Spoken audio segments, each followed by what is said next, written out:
Hello guys, today I've got the Samsung Galaxy A57 and I'm going to show you how to use the ultra-wide camera effectively.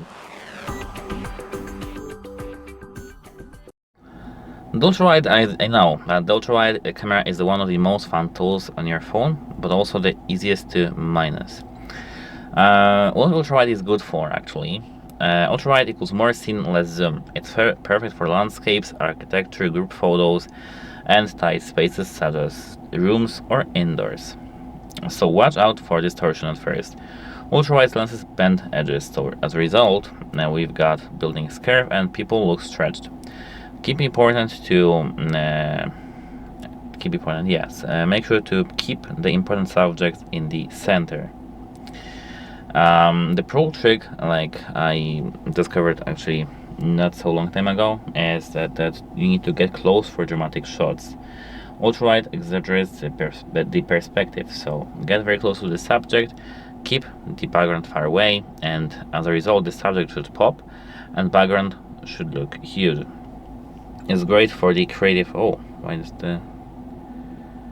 the camera take off? Okay, I'm not going to question it.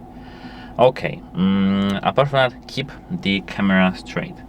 Tilt equals distorted lines, so for buildings, hold the phone level and avoid floating up or down too much. Number, I think 5, use it in good lighting. Ultra-wide sensors are usually weaker than the main camera, so the best is daylight and bright environment. Avoid night shots because they can be noisy and blurry. You can use, of course, the flashlight, but I think it won't help you when taking a photo of a building. Group photos have to be done right, so place people toward the center, avoid the edges, and it should prevent the weird proportions and stretched faces. Of course, if you want to see it because it's funny for you, you can of course leave it as it is. Use the leading lines because they look professional, so look for roads, railings, highways.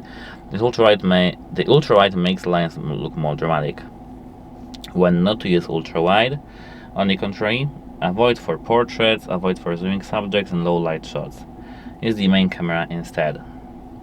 Combine with composition in your photos. So rule of thirds, place subject slightly off center. It makes the photo more interesting.